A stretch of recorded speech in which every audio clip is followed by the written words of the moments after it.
약속, 서머신 몸.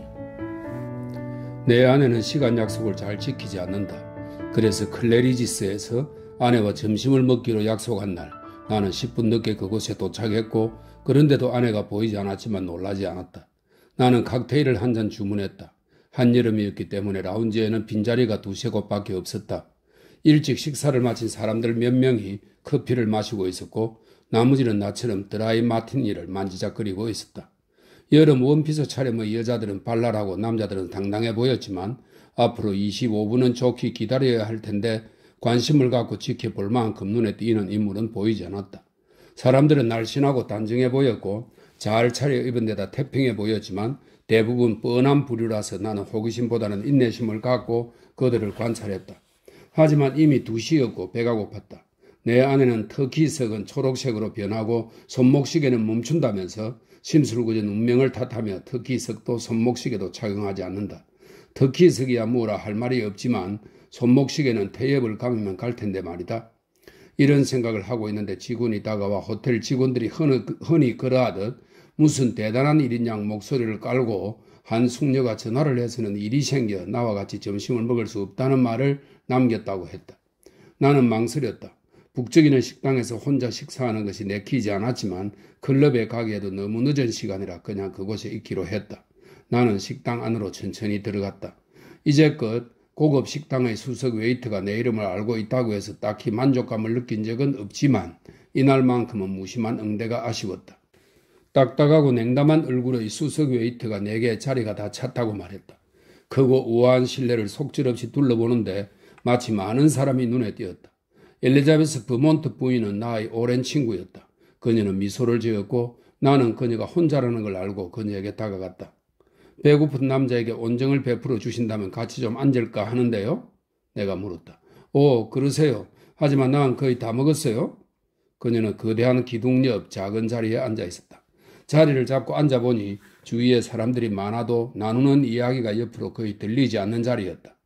다행이지 뭡니까? 내가 말했다. 배가 고파 쓰러질 뻔했거든요. 그녀는 아주 온화한 미소를 지었다. 얼굴이 갑자기 환해지는 것이 아니라 매력적으로 차츰 밝아졌다. 웃음기가 입가에서 잠시 머뭇거리다가 초롱초롱한 눈으로 천천히 이동해 그것을 부드럽게 맴도는 그런 미소였다. 엘리자베스 버몬트는 누가 봐도 특출한 여자였다.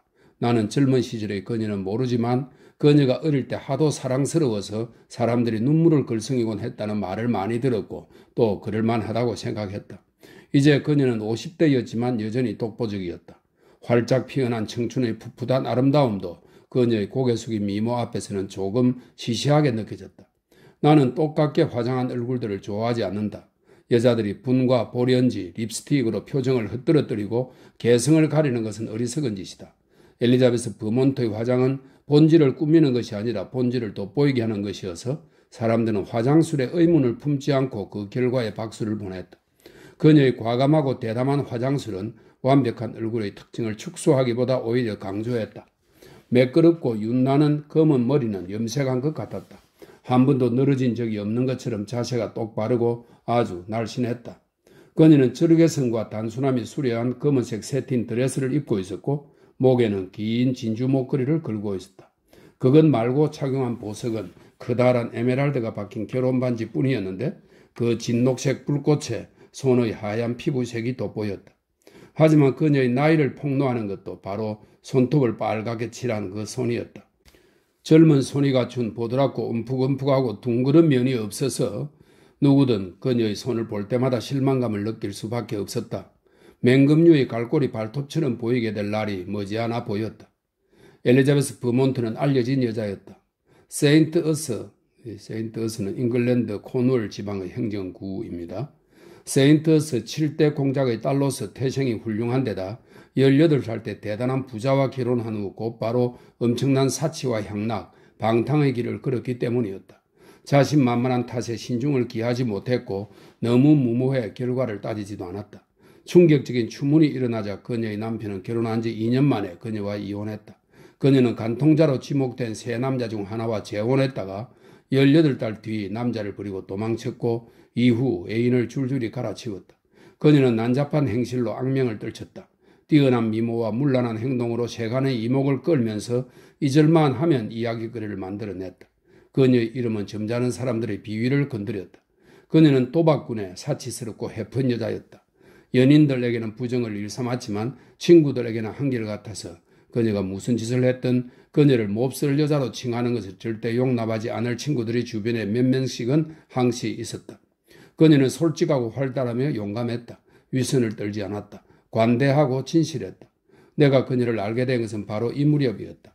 종교가 한물간 시대이므로 한가락 하는 숙녀들은 명예에 큰 상처를 입으면 예수를 찬양하며 그쪽으로 관심을 돌리기 때문이다. 그런 식으로 같은 계층의 사람들에게 외면당한 숙녀들은 작가와 화가, 음악가 계층으로 내려오기도 했다. 나와 그녀는 죽이 잘 맞는 친구였다. 그녀는 생각하는 바를 꽤나 거침없이 말하는 이른바 축복받은 사람 중 하나였고 순간적인 재치도 있었다. 떠들썩했던 지난날에 대해 늘 거리낌 없이 이야기했다. 지적인 대화는 아니었지만 즐겁게 대화할 수 있었던 것은 그녀가 정직한 여자였기 때문이다. 그 후 그녀는 아주 놀라운 일을 해냈다. 40살의 나이에 21살의 청년과 결혼한 것이다. 그녀의 친구들은 그녀가 일생일대의 실수를 저질렀다고 말했다. 그녀의 곁을 시종 일관 지켜온 사람들 중에도 이번에는 그 남자의 입장에 서서 그 착하고 순진한 남자를 이용해 먹다니 수치스러운 짓이라면서 그녀와 연을 끊은 사람들이 나왔다. 너무 지나친 것 아니냐고 그들은 재앙을 예언했다. 엘리자베스 버몬트는 한 남자에게 6개월 이상 헌신할 수 없는 여자라는 것이 이유였다. 어림없지 그들은 그렇게 되기를 바랐다. 그녀가 난잡한 행실을 보여야 그 가엾은 청춘이 아내를 버리고 떠날 기회를 얻을 테니 말이다. 그들의 예상은 모두 빗나갔다. 세월이 그녀의 심경을 변화시킨 것인지 피터 버몬트의 순수함과 단순한 사랑이 그녀를 감화시킨 것인지는 알 수 없지만 그녀는 충실한 아내가 되었다. 그들은 가난했다. 사치스러운 그녀가 알뜰한 아내가 되었다. 갑자기 그녀가 자신의 평판에 신경을 쓰자 구슬은 사라졌다. 그녀의 관심사는 오직 그의 행복인 듯 보였다. 그녀가 그를 진심으로 사랑한다는 것은 의심의 여지가 없었다. 오랫동안 세간의 화제가 되었던 엘리자베스 버몬트는 더는 사람들의 입에 오르내리지 않았다. 그녀의 이야기는 언제 돌았나 싶게 잠잠해졌다. 그녀는 이제 다른 여자였다. 나는 그녀가 부끄럽지 않은 세월을 오랫동안 보낸 후 아주 늙은 여자가 되었을 때 떠들썩했던 자신의 과거를 돌이켜보면서 그 시절을 자신의 과거가 아닌 오래전에 죽어 기억조차 희미한 어느 지인의 과거처럼 느끼겠구나 싶어 즐거웠다. 하지만 운명이 무엇을 준비해 두었을지 누가 알겠는가? 모든 것들이 순식간에 바뀌어버렸다. 피터 버몬트는 10년간 이상적인 결혼 생활을 하다가 바버라 켄턴이라는 아가씨와 열렬한 사랑에 빠졌다. 그녀는 좋은 여자였고 외무부 차관을 지낸 로버트 켄턴 경의 막내딸이었다. 금발의 솜털이 보송보송한 모습이 예뻤다. 물론 한동안 그녀는 레이디 엘리자베스의 상대가 되지 못했다. 많은 사람들이 그들의 일을 알았지만 엘리자베스 버몬트가 그것을 눈치챘는지는 누구도 자신하지 못했다. 사람들은 그녀가 대단히 생소한 그 상황에 어떻게 대응할지 궁금해했다. 연인을 버리는 것은 언제나 그녀 쪽이었고 누구도 그녀를 버린 적은 없었다. 나는 그녀가 켄턴 양을 순식간에 제압할 것으로 예상한 쪽이었다. 그녀의 용기와 영민함을 잘 알았기 때문이다. 그날 나는 이런 생각을 하면서 그녀와 같이 점심을 먹었다. 그녀는 평소처럼 명랑하고 매력적이며 솔직했고 근심이 있는 기색은 전혀 없었다. 늘 그렇듯 가볍지만 분별력을 가지고 터무니없는 점들을 활발히 짚어내면서 대화의 방향을 제시하는 다양한 주제들을 이야기했다. 나는 즐거운 시간을 보냈다. 그리고 기적의 손길이 미쳐서 그녀가 피터의 변심을 알아채지 못했다고 결론 짓고는 그녀가 그를 너무 사랑한 나머지 그녀에 대한 그의 사랑이 그보다 작으리라고는 아예 생각조차 하지 못하는 것이라고 나름대로 해석까지 내렸다. 우리는 커피를 마신 뒤 담배를 한두 대 피웠다. 그녀가 내게 시간을 물었다. 2시 35분입니다. 계산서 달라고 해야겠네요. 점심값은 제가 내도록 해주실 거죠? 물론이죠. 그녀가 미소를 지었다. 급한 볼일 있으세요? 3시에 피터를 만나기로 했어요. 부부는 어찌 지내십니까? 아주 잘 지내요. 그녀는 살며시 미소를 지었다. 특유의 느리면서 기쁨이 가득한 미소였지만 나는 그것에서 또렷한 조롱기를 엿볼 수 있었다. 그녀는 순간 멈칫하더니 조심스러운 눈초리로 나를 쳐다보았다. 당신도 흥미로운 상황 좋아하죠? 그녀가 말했다. 내 볼 일이 무엇인지 당신은 짐작도 못할 거예요. 오늘 아침 피터에게 전화해서 3시에 만나자고 했어요. 그에게 이혼하자고 말할 생각이에요? 말도 안 돼요. 나는 외쳤다. 얼굴이 화끈거리고 말문이 막혔다. 둘이 잘 지내는 줄 알았는데요. 온 세상이 다 아는 일을 나만 모르는 게 가능하리라 생각해요? 내가 그 정도로 못 말리는 바보는 아니에요. 그녀는 상대가 믿지도 않으면서 하는 말을 믿을 여자가 아니었다. 그래서 나는 그녀가 하는 말을 못 들은 척 할 수가 없었다. 그저 1, 2초쯤 침묵을 지켰다. 왜 이혼을 해주려는 겁니까? 로버트 켄트는 고리타분한 인간이에요. 내가 피트와 이혼한다고 해도 과연 그 인간이 바브라가 피트와 결혼하도록 허락할지는 심히 의문이죠. 어차피 내 입장에서는 알다시피 전혀 중요한 일도 아니고요. 이혼을 한두 번 하는 것도 아니고. 그녀는 어여쁜 어깨를 추어 올렸다. 남편이 그 여자와 결혼하고 싶어 하는지 어떻게 알죠? 그이는 그 여자에게 홀딱 빠져 있거든요. 본인 입으로 그렇게 말하던가요? 아니요. 그이는 내가 안다는 것조차 몰라요. 참 딱하고 불쌍한 인간이죠. 내게 상처 주지 않으려 무척이나 애쓰고 있어요. 그냥 일시적인 열병일 수도 있지 않습니까? 내가 과감히 던졌다. 그냥 지나가는. 그게 가능할까요? 바브라는 젊고 예뻐요. 꽤나 착하고요.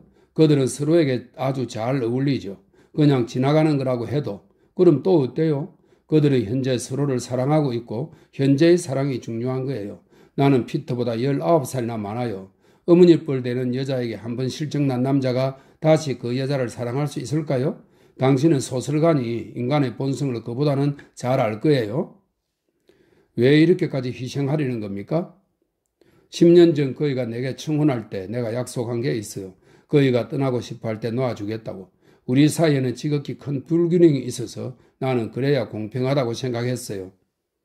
그 사람이 그 약속을 지키라고 요구하지 않아도 그 약속을 지킬 거예요? 그녀는 길고 가느다란 손을 조금 까딱거렸다. 이제 어둡게 반짝거리는 에메랄드가 조금 불길하게 보였다. 오, 그럼요. 그래야죠. 정정당당하게 행동하는 게 맞아요. 솔직히 말하면 그래서 오늘 여기서 점심을 먹고 있는 거예요. 그이가 바로 이 테이블에서 내게 청혼했거든요. 그때 우리는 여기서 같이 식사했고 나는 지금 이 자리에 앉아 있었죠. 한 가지 걸리는 건 내가 그때나 다름없이 그이를 여전히 사랑하고 있다는 거예요. 그녀는 잠시 말을 멈추었고 나는 그녀가 이를 악물고 있는 것을 보았다. 그만 가봐야겠어요. 피터는 기다리게 하는 사람을 싫어해요. 그녀는 무기력한 표정을 지었다. 차마 의자에서 일어날 용기가 없는 것 같았다. 하지만 그녀는 미소를 짓더니 갑작스러운 몸짓으로 벌떡 일어섰다. 내가 같이 가줄까요? 호텔 문까지만요. 그녀가 미소를 지었다. 우리는 식당과 라운지를 가로질러 걸어갔다. 출입구에 이르렀을 때 문지기가 회전문을 돌려주었다. 나는 그녀에게 택시를 타겠느냐고 물었다. 아니요. 걷는 게 좋겠어요. 화창한 날이잖아요. 그녀는 내게 손을 내밀었다. 만나서 정말 반가웠어요. 나 내일 외국으로 떠나지만 가을은 런던에서 지낼 생각이에요. 전화해요. 그녀는 미소를 지으며 고개를 끄덕인 뒤 돌아섰다. 나는 그녀가 데이비스 거리를 걸어 올라가는 것을 바라보았다. 공기는 아직 순순한 봄날 같았고 지붕들 위 파란 하늘에는 작고 흰 구름들이 유유히 흘러갔다. 그녀는 자세가 아주 꼿꼿했고 머리의 위치도 당당했다. 지나가는 사람들이 돌아볼 만큼 아주 날씬하고 사랑스러운 외모였다. 그녀가 모자를 들어 올리는 지인들에게 우아하게 고개를 숙이는 모습이 보였다. 그 남자는 천년이 지나도 그녀가 얼마나 마음 아팠는지 절대 모를 거라는 생각이 들었다. 정말 정직한 여자야 하고 나는 다시 되뇌었다.